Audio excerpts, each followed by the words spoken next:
Я іду. Давай виключим світло і будемо мовчати про те, що не можна словами сказати, не можна писати, неможливо зіграти, а тільки мовчати, тихенько мовчати.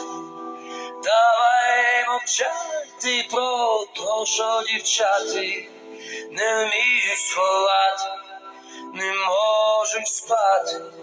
Давай про мене і про тебе мовчати, мовчати, аж поки не захочем кричати.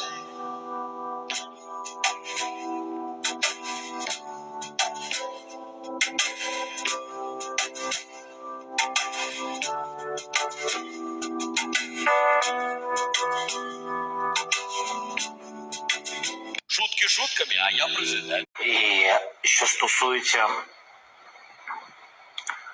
яка Україна? Точно не така, яку ми хотіли з самого початку. Це неможливо.